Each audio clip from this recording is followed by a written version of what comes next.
என்ன செய்ய போகிறேன்னா முட்டை கிரேவி தான் பண்ண போகிறேன். எப்படி பண்ணலான்னு பார்க்கலாம் வாங்க. 2 ஸ்பூன் எண்ணெய் விட்டுக்கலாம்.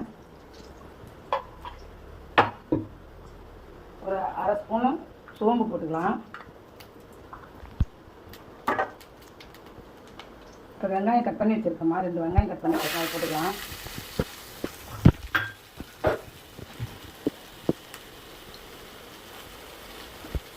கொஞ்சம் கருவேப்பிலை போட்டுக்கலாம்.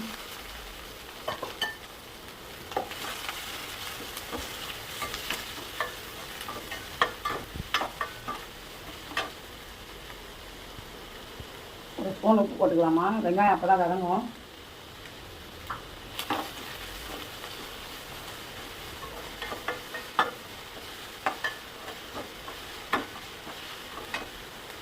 ஒரு 1/4 ஸ்பூன் மஞ்சள் போட்டுக்கலாம்.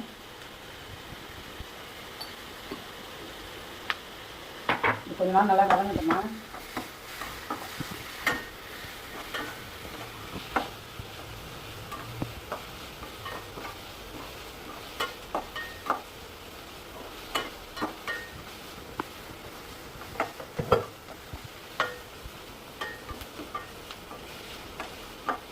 நல்லா வெங்காயம் வதங்கிட்டு பாருங்க.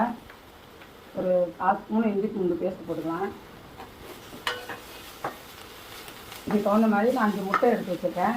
அந்த 5 முட்டை தான் இதை தேவைப்படும். இது நல்லா வெங்காயம் வதங்கிடுச்சு. நான் 2 தக்காளி எடுத்து அரைச்சி வச்சு மிக்சியில் போட்டு அரைச்சி வச்சுருக்கேன். அப்போ தான் கிரேவி கொஞ்சம் நல்லா திக்காக வரும்.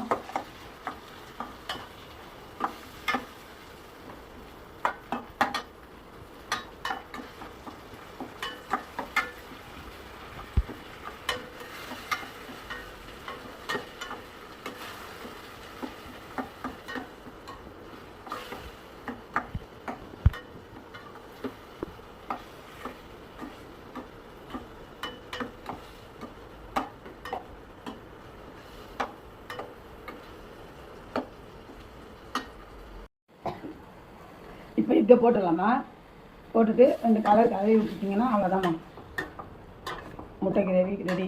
இதை ட்ரை பண்ணி பார்த்துட்டு எப்படி இருக்குன்னு சொல்லுங்கள். எக்கை கொஞ்சம் இந்த மாதிரி கீறி வச்சுக்கோங்க. அப்போ தான் அதனோட காரெல்லாம் கொஞ்சம் இறங்கி நல்லாயிருக்கும், சாப்பிட்றதுக்கு நல்லாயிருக்கும். நல்லா வதங்கிடுச்சு. இப்போ அரை ஸ்பூன் வெறும் தனி மிளகாத்தூள், கரம் மசாலா ஒரு அரை ஸ்பூன்,